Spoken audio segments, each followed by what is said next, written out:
Hello everyone and welcome back to my channel. It's Fatmata here from Traditionally Inspired Meaningful Art, and we have another Friday Sews.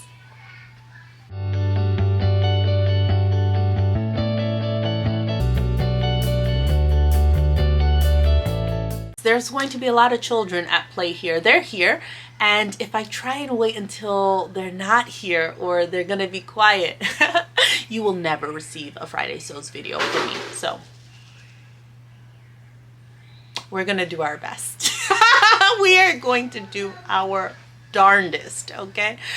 This is M7838, and I spoke to you about this last time. I picked it up in my most recent McCall's haul because I really like the design lines of this top.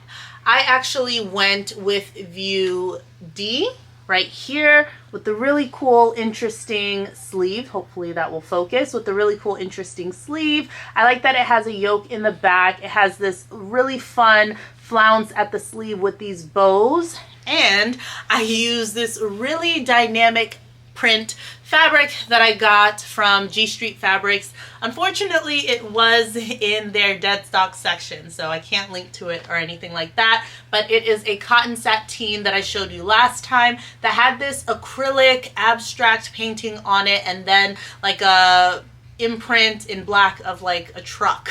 So I've worked with the fabric. I kind of fussy cut the front because I really loved these ochre colors and I wanted as much of the colors that I loved on the front with a mix of that black. So I cut out the front panels first, and then from there I sort of laid out the patterned pieces to get all the other larger pieces out of it. So you can no longer really tell that there used to be a truck motif on here, but for those of you who have been here for a while, we know where this fabric came from and its origin, so that's really cool. The shirt has these awesome sort of like crystal buttons that I had in my stash, which I had thrifted years ago, and because I didn't have any use for buttons on like the placket at the sleeve, it was actually really cool because I only needed the 8 and I had enough, so that worked out really well. They are a pain to actually button up because of how three-dimensional they are, but they're gorgeous, so we kept them. I didn't want to necessarily go metallic, and there's so many colors here that I didn't want to make it lean towards one color by putting like blue buttons or green or otherwise. So I figured something that sort of had a nod to black but wasn't completely black would have been really nice, and these worked out so well. This shirt came together so well. Using cotton sateen just made it a breeze. The collar is crisp. I mean, it's a 2-part collar, which, as you all know, is a new obsession of mine, it seems. And I lined the flounce because I really knew that I would hate to see the underside, like the wrong side of the fabric. So I lined mine with a navy cotton sateen that I had in my stash, and it worked out pretty well. The weights are very similar, so now when I kind of do this and you see the inside, I like that it's just the solid navy. Up. Mommy, he's up. Thanks, Sumo. So my daughter is here today. She's the videographer. And I don't know how this is gonna go, but we're gonna try and record it anyways. Otherwise, you're not gonna get a video for another week, so here we go. One of the features of this top for view C and D is that it has this curve at the side. I had to actually cut out some more fabric from there, so I cut out this triangle from the side because I didn't actually grade out at the hip, which I usually do. I cut a size 12 in this top, and a size 12 at the bust measures at 39.5 inches. I usually have a 35 to 36 inch bust. So I learned my lesson from the last, button-up bodice that I did for a Butterick shirt dress. And I made sure that I had enough ease. So I figured about 3.5 inches of ease was plenty. And I think it's actually a really good fit in the top. So I'm happy I went with that. But I forgot to grade out at the hips, which I usually do in just about anything I make. So instead, I just had to deepen that curved bit at the hips. So I took out this much from both sides, and now it sort of lays really nice. Just sits really nice, whereas it was tugging before because it came too low. They do feature these amazing bows at the sleeve. So I watched about 4 different videos on Pinterest on how to make the perfect bow. Finally found the one that made sense to me and watched it about 8 times on repeat so that I can make these perfectly done up bows, which I think turned out lovely. And then I have those here. I mean, I just got this entire top out of the fabric that I had, but I did have enough to cut out some bias binding because I did bias bind the edge of this top. Because the curve was so deep, I didn't want to just fold it under. So I did create bias binding using the continuous bias binding method. So I found like offcuts of the fabric that I could turn into squares. I found 2 really small little pieces that I could turn into squares and did a continuous bias method and used my bias binding tape maker and went ahead at it. So that was really nice. I did hand stitch the bias binding to the bottom of this top. I don't know who I'm becoming, but she is interesting to me. I am enjoying getting to know her. She likes to hand sew and make bias binding. She must have time on her hands. Okay, so that is my top. I'm really excited about it. You all let me know what you think. Unrelated, I did have to go to G Street Fabrics, not this past week, but the week before, and I got to wear this. I wore it on Friday, and that Friday I actually went to G Street Fabrics to pick up my sewing machine. And then, because I don't know how to stop myself, I of course went upstairs just to see if there was anything. And I really don't like who I'm becoming because I can't say no. But I did pick up a couple of things, which I guess now is a good time as any to show you. Picked up 4 fabrics for my recent trip to G Street Fabrics, and these are all from the dead stock section, so I can't link anything, but I will link G Street Fabrics down below. The first is this gorgeous like crepe fabric. Very, very flowy. It has this ditzy floral print in these beautiful, almost autumnal colors. You have a bit of ochre in there, brown, a nice pale sort of dusky egg blue, as well as this sort of deep teal, almost, it's not navy, but a very, very deep teal color leaning towards navy, and like just the slightest hint of blush. So I really, really fell for it. I loved it. So I brought this home with me. I think I have about 3 yards of this. I would love to make some sort of like winter dress of some sort. Not really sure exactly yet. Super drapey and very thin and lightweight. So a winter dress, I know, doesn't make sense, but most of my dresses are long sleeves anyways, so this would just be sort of like a year-round dress, but I think I could start wearing it now layered up with other stuff and high boots. This fabric feels like it could be, let's say, a cotton fleece of some description. It has this really nice soft fleecy inside, and the front of it is almost like a heathered sort of blush pink color. So really beautiful, and I was excited to have it. I actually just want to make my daughter a really nice raglan sleeve sweater and some leggings, if you will, that sort of thing that she can wear because of the fleece on the inside. I think it'll be super cozy for her. Then I picked up this really nice sort of pale gray, almost leaning towards blue, if that will focus right there. It's heathered, if you will, and on the inside it has just the softest brushed material on the inside. So again, super snuggly and soft. This is about 3 yards here, and it just feels like a cloud. So it's incredible. Again, I plan to make myself something with this, something loungy for around the house. And with the offcuts, I hope to, again, make some things for my kids to wear. Almost like they would wear long johns or like long underwear under their clothes, just to keep them toasty and warm. I suspect that we're gonna have a really cold winter, like brutally cold. And I really like that this is super stretchy, so it'll be something that will be comfortable for them to wear under jeans or under some of their other clothes, and that's my intention with this fabric because it's super soft. Then finally I picked up this ivory. It almost has a twill weave on one of the sides, and it also has the most lovely sheen, the most incredible drape. It is a phenomenal piece of fabric, and because it's from the dead stock section, I have no idea what the contents are here, but in my mind it would be like a viscose twill. That's what I'm thinking, like a really lightweight. I'm sure viscose twill probably is a bit heavier than that. I think I have about 5 or so yards of this because I was initially going to cut it at 4 yards. There was not that much left, so I figured I would just take the entire piece, so it's about 5 to 6 yards. But this could be a blouse on its own. It's not that sheer, which is one of the things that I loved about it for such a light color. It's not super sheer, so this could be a blouse, it could be a button-up top, it could also be a phenomenal lining. So I wanted to pick up as much of this as possible because I think it will be the fabric that just keeps on giving.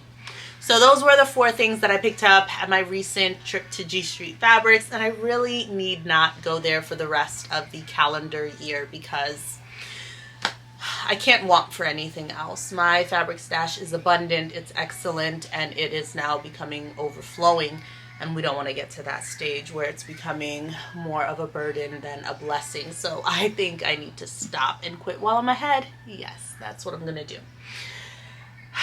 What is next? Well, I'm so glad you asked. When I made this, this was intended to be a wearable toile because the real fabric, the real star, is this incredible fabric that I had picked up at Mood Fabrics last year. And here it is. It's the gorgeous. So I did go ahead and cut it out. I am using the same pattern. So I'm using McCall's M7838, and for this top I am doing some version of UC, so with that sort of voluminous sleeve that goes into a cuff, but I am doing View B's length. So it's going to be short in the front, has a bit of a dip in the back so that it's easy to tuck in. I did that really because I was trying to conserve as much fabric as possible. This is a repurposing of sorts. I had made a dress out of this fabric last year that really just wasn't wearable for me based on how I made it. So I love the fabric so much, I wanted to make sure that I could repurpose it and get something that would be super wearable for me, and I think this top is it.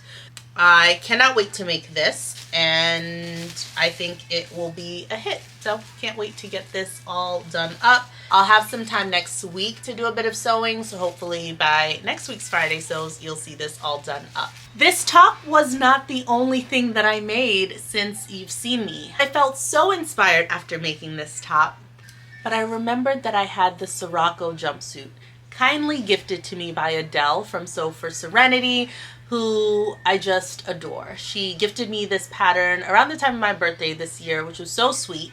And if you don't already follow her, I'll link her down below. She's doing Vlogmas. You gotta go check her out. And I remember thinking to myself, I need to jump on the Sirocco bandwagon, particularly now that I've made the Zadie jumpsuit. I'm a fan. You all have converted me. I figured let's go with the Sirocco, another real fan favorite, crowd pleaser. Listen, what could go wrong?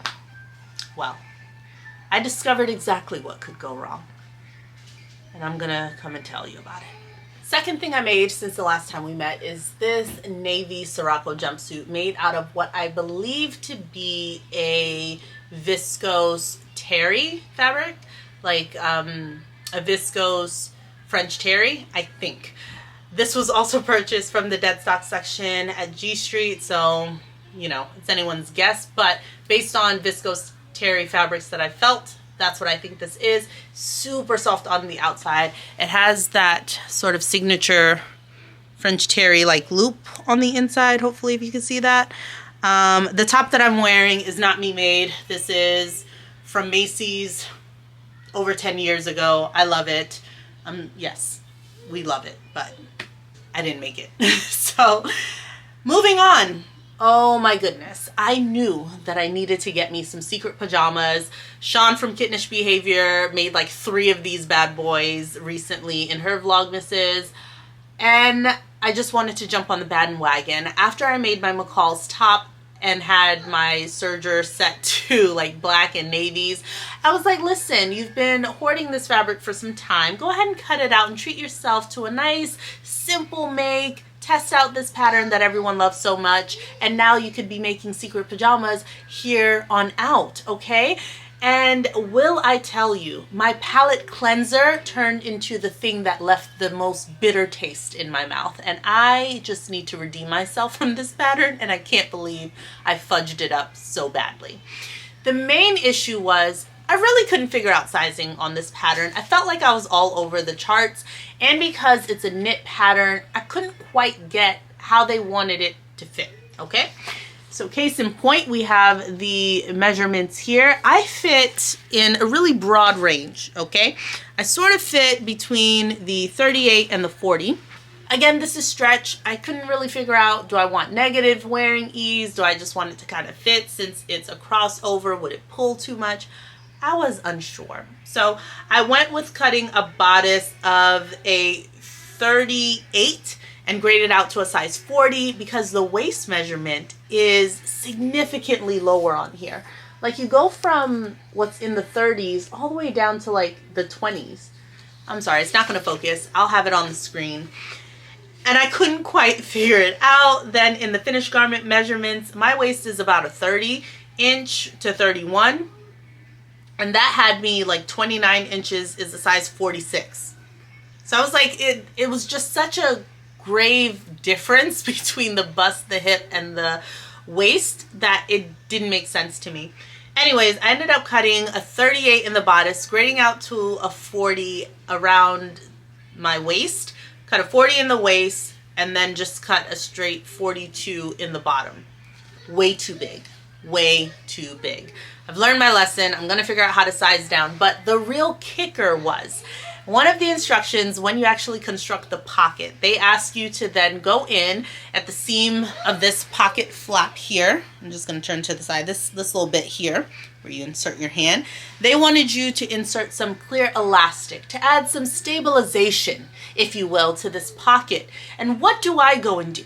Couldn't find my clear elastic. So I told myself, not a problem. You can just substitute that for ribbon. And you know what? Instead of doing it on your sewing machine, you're already at the overlocker. Go ahead and just try and feed this through. Big mistake. I actually fed the ribbon through like the serger plate.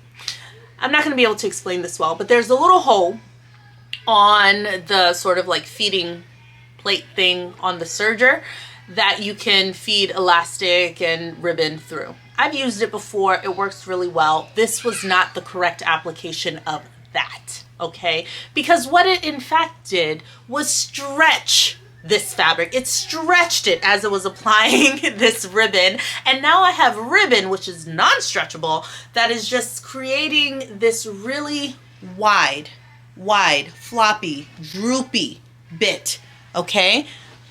Right here at the hip. Just right here. Look at all that. I appreciate that this fabric is dark, so you're not really going to be able to see it, but take my word for it. Too much. Shouldn't have done that. And it is just deplorable. It's upsetting to me. Look at how much. Do you see it sticking out? Do you see it? Just so much excess droopy, flappy fabric. Then I have an undesirable amount of excess fabric that just pulls right here. And I think I need to reduce, like I need to find some sort of shortened line to just take up some fabric up here. Because why? Why? I was so upset when I messed this up that I just had to walk away.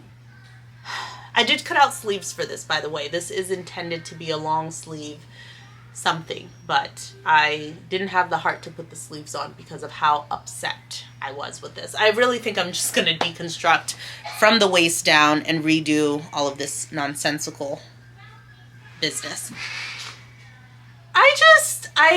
There are certain projects that you are okay with a level of uncertainty.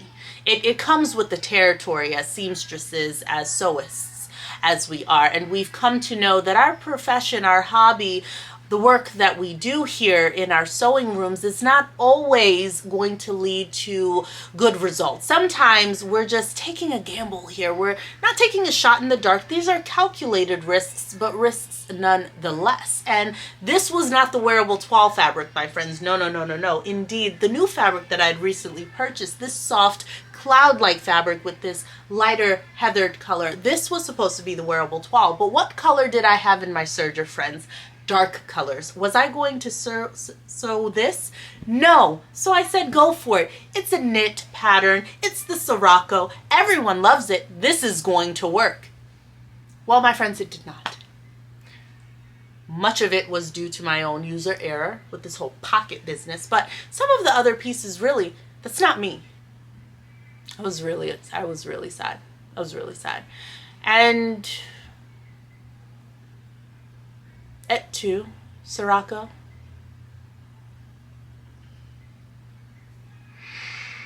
Anyway, better luck next time. I didn't feel like repairing this. I am the type of sewist that would much rather cut out an entirely new project.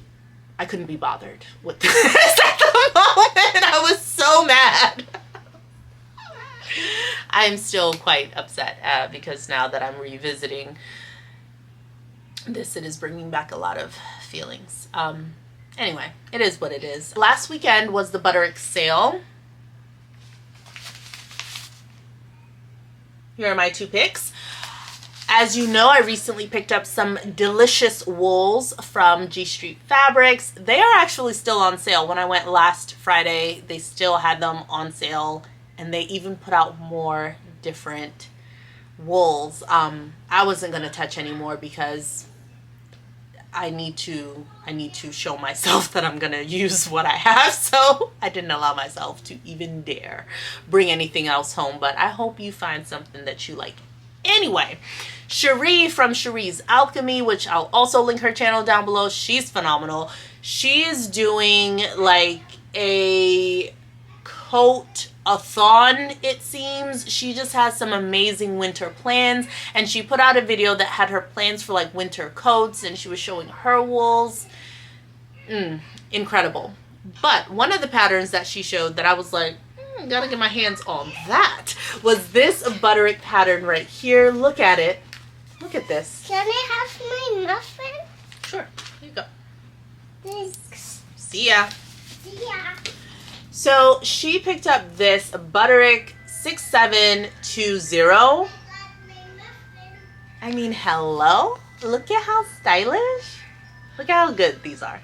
So good. They range from needing about, let's say close to 3 yards for the shortest coat to about 4 yards, we'll say. Okay? So I feel like this is going to be a phenomenal coat pattern. It is lined. It's gorgeous. The design of it, it's just everything. So I'm really happy that I picked this up. A coat pattern for $2. Really, you can't beat it. So I'm really excited about that. Then I remember seeing this when it came out, like in their winter collection. And because I had recently made that Simplicity like ruched top, I was like, I want to try this one out. So this is Butterick 6909. It's a newer pattern. Really, really cute. It has these various views. I just love the one that the model is wearing. I like that it's a high neck. I like that it's long sleeve, and I'm intrigued by the ruching details. Here are other line drawings for you as well. I hope to make this at some point, so we'll see if I have some really nice fabrics to put to good use here. Those were the only two new pattern purchases. There you go. I did cut out the pattern pieces for this Simplicity Mimi G pattern S9539. I love this dress. I think it's gorgeous. I have some beautiful silky fabrics that I think would be happy to turn themselves into this for my use. I just love it. I know that I'm going to have to do some tweaking to this pattern because I've seen the views on Instagram and I don't think the crossover is going to be enough for me. I included a bit of that already preemptively as I was cutting out the pattern just to give myself a bit more coverage. So I'll definitely be excited to show you all how that turns out if you're someone like me who wants a bit more coverage on some certain things like this. And I also really love it. I would need to layer a shirt like under it, but I like how much it crosses over and I think it's gorgeous. I also cut out this McCall's pattern, M7838. It just seems so simple and beautiful. I cut out both versions, B and C. So the pussy bow blouse as well as the one that just has sort of like the roll neck. So what she's wearing in this view here. So I'm really excited to, again, utilize this pattern, make some really nice flowy tops. I didn't cut out any fabric for these, but I cut out the pattern, and for me, oftentimes that is half of the battle. It's just getting the pattern pieces cut out because I despise cutting pattern pieces. Then I also don't really love cutting out the fabric, but at least then I'm touching fabric. Pattern pieces, why? To do all the adjustments and all of that, it's quite a bit. So I'm really excited that they are already cut out because now I'm one step closer to fulfilling my dream of actually creating these pieces. All right, well, I will be on a bit of a break I'm gonna be on break from work next week, which is fantastic, but there are so many tasks at home that require my immediate attention. So I do hope that I get to some sewing, but in the meantime, I'm going to keep myself very busy with house chores and tasks that have just been waiting for me. Yeah, so that's what I am going to be up to. So let me know your thoughts. What did you think about my new McCall's top that I made? Do you think I made good use of this fabric? When I showed you this fabric last time, what were your thoughts when I said I want to make it into a top? Did I execute it well? I think I'm really excited about it. I really like how it turned out, actually. The Sirocco, have you made the Sirocco jumpsuit? Do you have any advice for me? Other than the fact that I know that I royally messed up when I tried to do my own thing with the pocket pieces. I won't do that again. I've learned my lesson. But apart from that, as far as all of this extra fabric right here, any thoughts on that? Is it just coming with the territory? Do you just wear it slouchy and you don't really mind? Did you remove any additional fabric from that section? What did you do about sizing? What is this whole business with the waist? I get it. They want it to sort of fit, you know, snug because that's the only thing sort of really holding it to you. But I mean, what's going on here? What did I do wrong? Just tell me, because I know it's me. I know it's me because many of you have made it and have loved it. So I know it's me. I'm owning up to that. Help me in the comments so I can love this pattern too. I hope that next time we meet again that I will have better stories for you about the Sirocco jumpsuit because I know that love is in sight. I just need to do a little something here and there to make it work. I cannot wait to show you how this McCall's top turns out with my beloved Mood Fabrics fabric. So I look forward to sharing that with you. Other than that, my friends, I think I'm going to love you and leave you here. All right, so stay creative, my friends. Bye-bye. Do you see my earring? I do see your earring. Hey, can I help you with this one? It's almost coming out. There we go. Awesome. Awesome. Cheese. Thanks. Thanks. Can you give me a bit of cheese? Sure. Cheese. Cheese. Good job.